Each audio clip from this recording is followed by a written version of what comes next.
வணக்கம் அன்பு நண்பர்களே. அதிமுகவுக்கும் விஜய்க்கும் இடையில அப்படி என்னதான் பிரச்சனை? விஜய் அவர்களுக்கு அதிமுகவோட ஐடி விங் துரத்தி அடிக்க ஆரம்பிச்சிருக்காங்க சோசியல் மீடியால.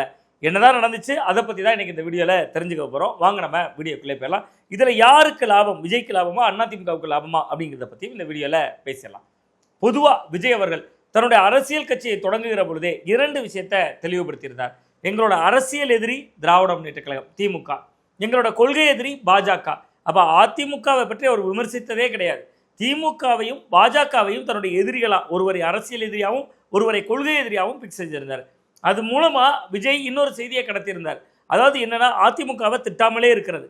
அது ஒரு பக்கம்னாலும் கூட அதிமுகவிலிருந்து வந்த செங்கோட்டையன் போன்றவர்கள் தங்களோட சட்ட பாக்கெட்டில் விஜய் ஜெயலலிதா அவர்களுடைய படத்தையே வைத்துக் கொள்ள முடிந்தது. ஜெயலலிதா அவர்கள் படத்தோட போய் சேர முடிஞ்சு. இன்னும் சொல்ல போனால் செங்கோட்டையன் அவர்கள் ஈரோட்டில் இருக்கக்கூடிய தன்னோட கட்சி அலுவலகத்தில் சற்றேறக்குறைய அப்படியே செஞ்சு ஜெயலலிதா அவர்களுடைய படம், எம்ஜிஆர் அவர்களுடைய படம் இதெல்லாம் வைத்துக்கொண்டே கட்சி அலுவலகத்தில் இயங்க முடிஞ்சு. இத்தனைக்கும் விஜய் அவர்கள் கொள்கை தலைவர்களாக 5 பேரை நியமித்திருக்கிறார். 5 பேரை அடையாளப்படுத்தியிருக்கார். வீரமங்கை வேலுநாச்சியார் தொடங்கி, கர்ம வீரர் காமராஜர் அவர்கள் தொடங்கி, பகுத்தறிய பகலவன் தந்தை பெரியார் தொடங்கி அதில் 5 பேர் இருக்காங்க.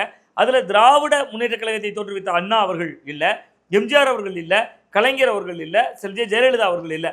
பட் இதெல்லாம் சமரசம் செய்து கொண்டு நடிகர் விஜய் அவர்கள் மிக மிக முக்கியமாக ஒரு 2 ஆப்ஷன்களை கையில் எடுத்திருந்தார். அதாவது அதிமுகவை விமர்சிக்கிறதே இல்லை, அதே மாதிரி பாஜகவை கொள்கை எதிரின்னு சொல்றதோடு நிறுத்திக்கிறது, திமுகவை கடுமையாக விமர்சிக்கிறது. ரொம்ப குறிப்பாக 10 ரூபா பாலாஜி, செந்தில் பாலாஜி, பாட்டில் பாலாஜி அப்படின்லாம் பாட்டல்கள் பாடினதுலேருந்து கரூரில் போன பிரச்சாரத்தில் தொடங்கி பல ஊர்களில் பிரச்சாரத்தில் வரைக்கும் திமுகவை கடுமையாக விமர்சித்தார். பாஜகவை ஒரு மென்மையாக விமர்சித்து வந்தார்.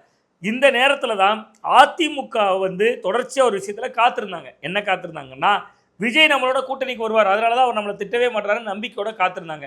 இன்னும் சரியாக சொல்லப்போனால் கரூர் சம்பவம் நடந்த பின்பு நடிகர் விஜய் எங்கெல்லாம் போக முடியலையோ, கிட்டத்தட்ட ஒரு 72 நாட்கள் கட்சிகளும் முடங்கி கிடந்தது. 15 நாள் வரை பனையூரில் இருக்கக்கூடிய தமிழக வெற்றி கழகத்தினுடைய அலுவலகம் திறக்கப்படக்கூட இல்லை. இந்த சூழல்ல எல்லாம் நடிகர் விஜய் அவர்களுக்காக, தமிழக வெற்றி கழகத்துடைய தலைவர் விஜய் அவர்களுக்காக அரசு மேலே தான் தவறு, இதில் காவல்துறை செய்துதான் தவறு, உரிய பாதுகாப்பு கொடுக்கல அப்படின்லாம் எடப்பாடி பழனிசாமி அவர்கள் தான் களமாடினார். அதில் எடப்பாடி பழனிசாமி அவர்களுக்கும் ஒரு உள்நோக்கம் இருந்துச்சு. அதாவது விஜய் கூட்டணிக்குள்ளே வந்துருவார், ஒரு நெருக்கடியான நேரத்தில் நம்ம விஜய் ஆதரிக்கிறோம். அதெல்லாம் மட்டும் இல்லாமல் மிக மிக முக்கியமாக எடப்பாடி பழனிசாமி அவர்கள் மக்களை காப்போம் தமிழகத்தை மீட்போங்கிற தன்னுடைய யாத்திரை போயிட்டு இருக்கிற வழியில் கூட்டத்திலேருந்து ஒருவர் தாவேக்காக்கூடிய ஆற்ற மாதிரியும், அந்த பாருங்க கூட்டணிக்கு பிள்ளையார் சொல்லி போட்டாச்சு, பெரிய கட்சி நம்மளை தேடி வரப்போகிறாங்க, பெரிய கூட்டணி அமைக்க போகிறோன்னு நம்பிக்கை வார்த்தைகள் எல்லாம் விதைச்சார். விஜய் இதை ரசித்தார். எந்த பதிலும் சொல்லலை, நாங்கள் கூட்டணிக்குள்ளே வரமாட்டோம்னு சொல்லலை. ஏன்னா அவர் கட்சி தொடங்கி அந்த 2 ஆண்டுகள்லையும் யாரையுமே நடிகர் விஜய் அவர்கள் பிரதான அரசியல் கட்சிகளில் திமுகவை தவிர வேறு யாரையும் விமர்சித்ததே கிடையாது. ஏன் தெரியுமா? ஒவ்வொரு கட்சிக்கும் ஒரு சட்ட பாக்கெட்டில் ஒரு ஓட் பேங்க் இருக்குது. நடிகர் விஜய் அவர்கள் சொல்வது படியே வீட்டுக்கு ஒருவருக்கு விஜயை தெரியும், விஜய்க்கு ரசிகர்கள் இருக்காங்க, ஓட்டு இருக்காங்க என்பதை தாண்டி, இப்போ எங்கள் வீட்டில் ஒரு 5 பேர் இருக்கிறோன்னா அவங்க விஜய் ரசிகர்கள் இருப்பாங்க, ஒரு அஜித் ரசிகர் இருப்பாங்க, அவங்களெல்லாம் எல்லாருக்கும் தெரியும், கடைக்கோடி வரைக்கும் தெரியும். ஸோ அப்போ வீட்டுக்கு ஒருவரை ஓட்டை இருப்பது என்பது ஒரு நிலை. அதை விட மிக முக்கியமாக அந்த வீட்டுக்கு ஒரு ஓட்டை இருக்கிறன்னா அந்த ஓட்டாக இருக்கிறவன் வெறும் ஓட்டு கிடையாதுல்ல, விஜய்க்கு ரசிகராக தானே இருக்கான். போன தேர்தலில் யாருக்கு ஓட்டு போட்டிருப்பான்? ஒருவேளை நாம் தமிழர் கட்சியுடைய சீமானுக்கு போட்டிருந்தா, ஒருவேளை அதிமுகவுக்கு போட்டிருந்தா, ஒருவேளை விசிகாவுக்கு போட்டிருந்தா, ஒருவேளை தேமுதிகவுக்கு போட்டிருந்தா. இந்த இடம்தான் விஜய் யோசித்த இடம். நம்ம எதுக்கு ஒவ்வொரு கட்சியை விமர்சிக்கிறோம்? நம்ம வரக்கூடிய சட்டமன்ற தேர்தலில் திமுகவை வீழ்த்தணும். ஸோ திமுகவை மட்டும் திட்டுவோம், அதிமுகவை திட்ட வேண்டாம், அந்த கட்சி பலவீனப்பட்டிருக்கிறது, அல்லது அந்த கட்சி கடந்த விஜய் ஜெயலலிதா அவர்களுடைய காலத்தில் ஒற்றுமையாக இருந்தது, இப்போ ஓபிஎஸ் அணி, டிடிவி அணி, சசிகலா அணி, இப்படி பல அணிகளாக, நான் டிடிவி இணைப்புக்கு முன்பு சொல்கிறேன், இப்படி பல அணிகளாக இருந்திருக்கு.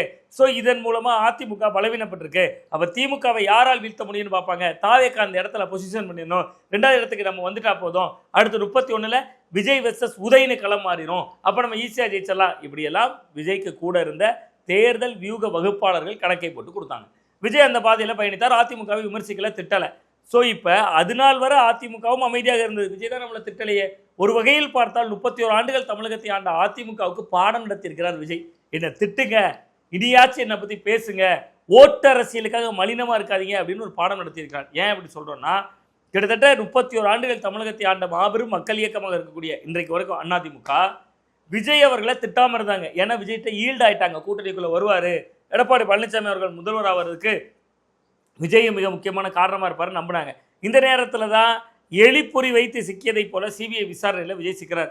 ஜனநாயகன் படத்தினுடைய ரிலீஸ் தாமதமாகுது. இத்தனைக்கு பின்பு விஜய் அவர்கள் எந்த இடத்துல அதிமுக விமர்சிக்க ஆரம்பிச்சார்னா, அதுவரை அதிமுக பலவீனமாக இருந்த அதிமுக அமமுக உள்ள போய் இணைகிறாங்க. பாஜக தேசிய ஜனநாயக கூட்டணிக்கு தலைமை வகிக்குது. தமிழ் மாநில காங்கிரஸ் ஏற்கனவே இருக்கு. பாமகவினுடைய அன்புமணி பிரிவு அங்கே போயிருச்சு.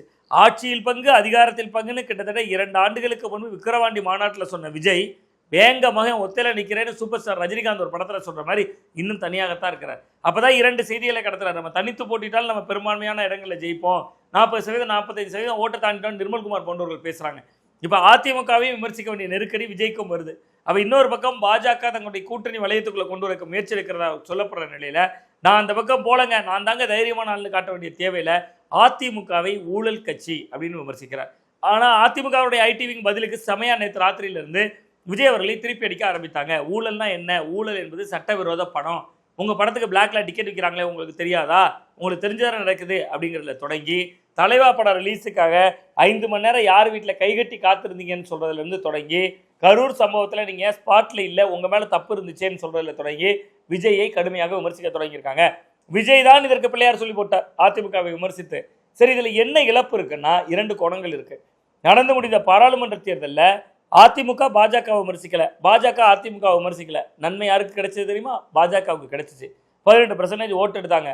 பெரும்பான்மையான அண்ணா திராவிட முன்னேற்ற கழகத்தோட ஓட்டை நடக்க போகிறது சட்டமன்ற தேர்தல் இல்லைங்க, பார்லிமெண்ட் தேர்தல் தான். நம்ம ஏன் இந்த தடவை பிஜேபிக்கே போடக்கூடாதுன்னு ஓட்டு போட்டாங்க. விஜய் அந்த கணக்கை தான் முதலில் போட்டிருந்தார்.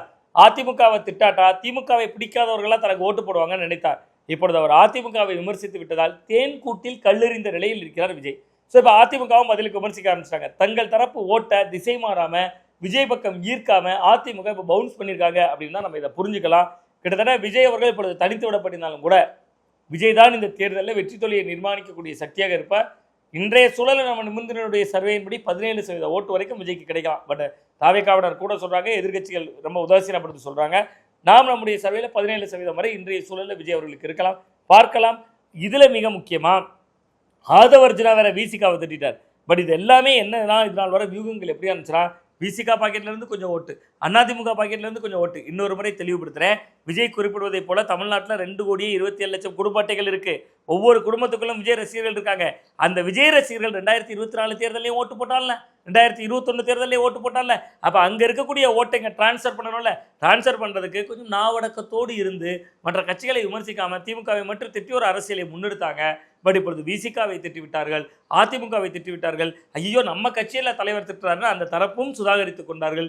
விஜய் அவர்களுக்கு இந்த களமும் உண்மையிலேயே ஒரு திட்டாமல் இருக்கிறவரை ஒரு வேல்யூஸ் இருந்துச்சு. தமிழ்நாடு பாஜக எப்படி அதிமுகவை ஹேண்டில் பண்ணாங்களோ அது போன்று இப்பொழுது அவர் ஊழல் கட்சின்னு சொல்லிவிட்டு பக்கத்தில் செங்கோட்டையனை வைத்திருக்கிறார். அவர் அதிமுகவில் கல்வித்துறை அமைச்சராக இருந்தவர் தானே அப்படின்லாம் ஐடி விங் கேள்வி எழுப்பியிருக்கிறார்கள். பார்க்கலாம், காலமும் களமும் சூடு பிடிக்கிறது. விஜய்க்கு இது சாதகமாக போகிறதா பாதகமாக போகிறதா என்பதை நாமும் பொறுத்திருந்தான் பார்க்க வேண்டும். மீண்டும் நல்ல ஒரு அரசியல் அப்படியோடு சந்திக்கின்றேன். நன்றி, வணக்கம்.